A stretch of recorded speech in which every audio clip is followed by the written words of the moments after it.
ఆత్మీయులైన ప్రేక్షకులకు నమస్కారం. నా పేరు డాక్టర్ చిరుమామిళ్ళ మురళీ మనోహర్.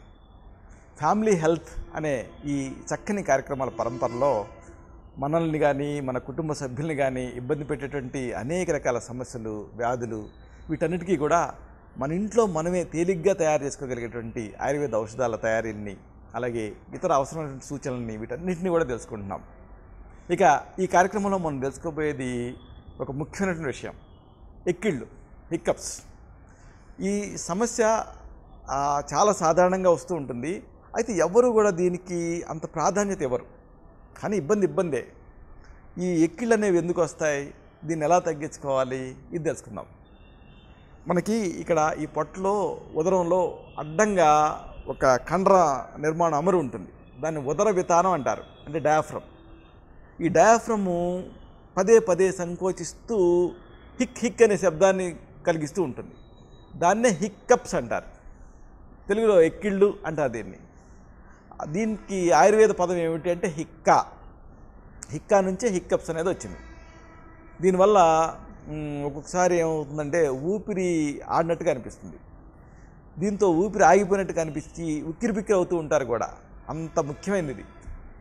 సరే, అసలు ఈ ఎక్కిళ్ళు ఎందుకు వస్తాయి అంటే, మీరు స్త్రీ పురుషుల్ని మనం కంపేర్ చేసినప్పుడు పురుషుల్లో ఎక్కువ, అంటే పురుషులే ఉండటమే ఒక కారణం.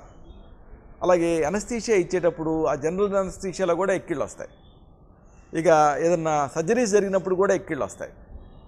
అలాగే ఇక్కడ ఈ ఉదర వితానం ఉంటుంది కదా, డయాఫ్రమ్, దానికి ఒక నరం చేరుతూ ఉంటుంది, ఫ్రీనిక్ నరం. ఇది రేగిందనుకోండి, అప్పుడు ఎక్కిళ్ళు వస్తాయి. అలాగే కొన్ని రకాల నరాల జబ్బుల్లో కూడా ఎక్కిళ్ళు ఉంటూ ఉంటాయి. అలాగే కొన్ని రకాల కిడ్నీ జబ్బులలో కూడా ఎక్కిళ్ళు వస్తాయి. ఇలాంటి ఈ ఎక్కిళ్ళకి కొన్ని అనుబంధ లక్షణాలు ఉంటాయి. ఈ ఉదర వితానం పదే సంకోచిస్తూ ఉంటుంది. దాంతో ప్రత్యేకమైన ధ్వని వస్తూ ఉంటుంది. దాన్ని అనుసరించి అనేక ఇతర సమస్యలు కూడా వస్తాయి. ముఖ్యంగా ఇది ఎంబ్రేజింగ్గా ఉంటుంది ఎక్కిళ్ళు వస్తున్నప్పుడు ఆపకపోతే. దీన్ని ఇలా ఆపటానికి కొన్ని చక్కని చికిత్సలు ఉన్నాయి. అలాగే కొన్ని చిట్కాలు లాంటివి కూడా ఉన్నాయి. వీటిని తెలుసుకుందాం. ఈ ఎక్కిళ్ళని ఆపేటటువంటి ఒక ఔషధాన్ని తెలుసుకుందాం ముందు. దీని తయారీకి మీకు కావాల్సింది నెమలి ఈకలు, అలాగే తేనె. దీన్ని మయూర పింఛ భస్మం అంటారు. ఇది మీకు ఇదే పేరుతో ఆయుర్వేద మందుల షాపులో దొరుకుతుంది. ఈ నెమలి ఈకల్ని కాల్చి బూడిద చేస్తే మయూర పింఛ భస్మం సిద్ధం అవుతుంది. మీరు చేయలేకపోయినా కొనుక్కోవచ్చు. ఆయుర్వేద మూలికలు అమ్మేటువంటి అంగాళ్ళలో, ఆయుర్వేద మందులు అమ్మేటువంటి షాపులో దొరుకుతుంది. మయూర పింఛ భస్మం అన్న పేరుతో దొరుకుతుంది. ఇలాంటి ఈ మయూర పింఛ భస్మాన్ని మీ ఎక్కిళ్ళ తీవ్రతను బట్టి ఒక 1/2 గ్రాము నుంచి ఒక 1/2 గ్రాము వరకు రోజుకి 4 లేదా 5 సార్లు తేనె కలిపి చప్పరించి మింగాలి. దీంతో ఎక్కిళ్ళు తగ్గుతాయి. ఇలాంటిదే ఈ హిక్కప్స్ని, ఎక్కిళ్ళని తగ్గించే మరొక చక్కని ఔషధం. ఆసక్తికరమైనటువంటి చికిత్సా ప్రక్రియ ఇది. మినువులు కానీ లేదా పాత నులకతాడు కానీ సిద్ధం చేసుకోండి. అలాగే దీని నుంచి పొగ పీల్చాలి కాబట్టి నిప్పులు సిద్ధం చేసుకోండి. ఈ మినువుల్ని కానీ లేదా పాత నులకతాడు దీన్ని కానీ నిప్పుల పైన వేయండి. పొగ వస్తూ ఉంటుంది. దాన్ని అంటే ఈ పొగని పీల్చండి. ఈ పొగని పీలిస్తే ఆశ్చర్యకరంగా ఈ ఎక్కిళ్ళు తగ్గుతాయి. ఇలాంటిదే మరొక చక్కని ఔషధం. దీనికి మీకు కావాల్సింది ఉసిరి పండ్ల రసం ఒక 1/4 కప్పు, అలాగే పిప్పళ్ళ పొడి ఒక 1/4 టీ స్పూన్, ఇంకా తేనె ఒక టేబుల్ స్పూన్. ఇలా సిద్ధం చేసుకోండి. తయారీ చూద్దాం. ఒక 1/4 కప్పు ఉసిరిపళ్ళ రసం సిద్ధం చేసుకోండి. ఉసిరిపళ్ళ రసం ఎలా తయారు చేస్తారు? ఈ పెద్ద ఉసిరి ఉంటుంది కదా, రాచ ఉసిరి, దీన్ని ఆ కండ భాగాన్ని చెక్కండి. ఆ ముక్కలన్నింటినీ గ్రైండర్లో వేసి గ్రైండ్ చేసి పిండండి, ఉసిరి రసం వస్తుంది. ఇలాగ ఈ 1/4 కప్పు ఉసిరిపళ్ళ రసానికి ఒక 1/4 టీ స్పూన్ పిప్పళ్ళ పొడి కలపండి, లాంగ్ పెప్పర్ పిప్పళ్ళ పొడి. అలాగే ఒక టేబుల్ స్పూన్ తేనెను కూడా కలిపేసేసి లోపలికి సేవించండి. దీంతో ఎక్కిళ్ళు తగ్గుతాయి. ఇలాంటిదే ఎక్కిళ్ళని తగ్గించే మరొక ఔషధం. దీనికి మీకు కావాల్సింది తాజా నేల ఉసిరిక మొక్క, అలాగే పంచదార. ఫ్రెష్గా ఈ నేల ఉసిరి నేల బారుగా పెరిగేటటువంటి ఒక చిన్న మూలికిది. ఈ నేల ఉసిరిని తెచ్చి దంచి రసం పిండండి. ఈ నేల ఉసిరి రసానికి చక్కెర కలపండి. ఇప్పుడు దీన్ని ఒక ఇంకు ఫిల్లర్తో తీసుకొని ముక్కులో డ్రాప్స్ కింద వేసుకోవాలి. దీంతో ఎక్కిళ్ళ సమస్య తగ్గుతుంది. ఇలాంటిదే మరొక ఆసక్తికరమైన చక్కని ఔషధం. ఇది కూడా ఎక్కిళ్ళను తగ్గిస్తుంది. దీనికి మీకు కావాల్సింది మంచి గంధం, అలాగే చనుబాలు కానీ లేకపోతే ఆవు పాలు కానీ కావాలి. పసిబిడ్డలు అనుకోండి చనుబాలతో ఇవ్వాలి. అంటే మంచి గంధాన్ని చనుబాలతోటి సాది గంధం తీయాలి. అంటే మంచి గంధం చక్కెర పట్టుకొని చనుబాలు చిలకరిస్తూ అరగదీయాలి, గంధం వస్తుంది. ఆవు పాలతో కూడా చేయొచ్చు. ఇప్పుడు దీన్ని ఈ లిక్విడ్ని ఇంకు ఫిల్లర్తో తీసుకొని ముక్కులో డ్రాప్స్ కింద వేయాలి. దీంతో ఎక్కిళ్ళ సమస్య తగ్గుతుంది.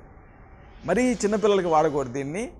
పిల్లలకి అంటే ఈ 10 years 5 years ఆ రేంజ్లో వాళ్ళకి ఇవ్వచ్చు, పెద్దవాళ్ళు కూడా వేసుకోవచ్చు.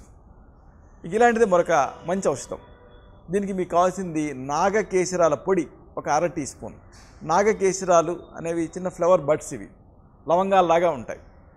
అలాగే తేనేమో 1/2 టీ స్పూన్, ఇంకా చక్కెర ఒక 1/2 టీ స్పూన్, అలాగే చెరుకు రసం 1 కప్పు. ఇలా సిద్ధం చేసుకోండి. ఈ పద్ధతి తెలుసుకుందాం. ఒక 1/2 టీ స్పూన్ నాగకేశరాల పొడిని, 1/2 టీ స్పూన్ తేనెని, 1/2 టీ స్పూన్ చక్కెరతో కలపండి. ఇప్పుడు దీన్ని 1 కప్పు చెరుకు రసానికి చేర్చండి. చెరుకు రసం తాగేయండి. దీంతో ఎక్కిళ్ళు ఆగుతాయి. ఇలాంటిదే ఎక్కిళ్ళను ఆపే మరొక చక్కని ఔషధం. మీకు కావాల్సింది కరక్కాయ, అలాగే నీళ్లు, ఇంకా దీని గంధం తీయడానికి సాన్రాయి, అలాగే గోరువెచ్చని నీళ్లు. తయారీ చూద్దాం. కరక్కాయని సాన్రాయి మీద నీళ్లు చిలకరిస్తూ చక్కగా అరగదీయండి. ఇప్పుడు పేస్ట్ అవుతుంది. 1 కప్పు గోరువెచ్చని నీళ్ళకి ఈ పేస్ట్ని కలిపి తాగేయండి. దీంతో ఎక్కిళ్ళు తగ్గుతాయి. ఇలా మీకు అనువైనటువంటి ఒక ఔషధాన్ని తయారు చేసుకుని వాడుకుంటూ జాగ్రత్తలు కూడా తీసుకోవాలి. ఎప్పుడు కూడా అతిగా తినకండి, అధ్యసనం మంచిది కాదు, దీంతో ఎక్కిళ్ళు వస్తాయి. అలాగే కోలా డ్రింకులు ఇలాంటివి తాకండి. అలాగే వాతావరణం ఉష్ణోగ్రతలలో ఉన్నటువంటి మార్పులు వచ్చాయనుకోండి, అలాంటి మార్పుల మధ్య మీరు గడపకండి, ఎక్కిళ్ళు ఎక్కువ అవుతాయి. అలాగే ఆల్కహాల్ తీసుకోకండి, దాంతో కూడా ఎక్కిళ్ళు ఎక్కువ అవుతాయి. అలాగే ఓవర్గా రెస్పాండ్ అవ్వకండి దేనికి కూడా. ఎక్కువ నవ్వారనుకోండి, ఎక్కువ టెన్షన్ పడ్డారనుకోండి, ఎక్కిళ్ళు మొదలవుతాయి. ఎక్కువ ఏడ్చారనుకోండి, ఎక్కువ ఆందోళన పడ్డారనుకోండి, ఎక్కిళ్ళు మొదలవుతాయి. కాబట్టి ఓవర్గా రెస్పాన్స్ అనేది ఇవ్వకండి. అంటే స్థితప్రజ్ఞత ఉండాలి. అలాగే మిమ్మల్ని మీరు కామ్ డౌన్ చేసుకోండి. ప్రశాంతంగా పద్మాసనం వేసుకొని కూర్చొని గాలిని గట్టిగా పీల్చి బిగబట్టగలిగినంతసేపు బిగబట్టండి. బిగబట్టి నెమ్మదిగా వదలండి. ఇలా 3 సార్లు చేస్తే ఎక్కిళ్ళు ఆశ్చర్యకరంగా తగ్గుతాయి. లేదు మరొక ఉపాయం ఉంది. 1 గ్లాసు నీళ్ళని అవతల వైపు అంచుతోటి గబగబా తాగేయండి. దాంతో ఎక్కిళ్ళు తగ్గుతాయి. లేకపోతే 1 గుప్పెడు పంచదారని మీరు నోట్లో వేసుకొని చప్పరిచ్చినా కానీ ఎక్కిళ్ళు తగ్గుతాయి. ఇలాగ మీకు అనువైనటువంటి ఒక పద్ధతి పాటిస్తూ ఎక్కిళ్ళు తగ్గించుకోండి. అయితే ఎక్కిళ్ళు ప్రధానంగా ఎసిడిటీ వల్ల వస్తాయి. కాబట్టి ఒకవేళ హైపర్ ఎసిడిటీ ఉంటే దాన్ని సరైనటువంటి ఔషధాలతో కరెక్ట్ చేయడం అవసరం.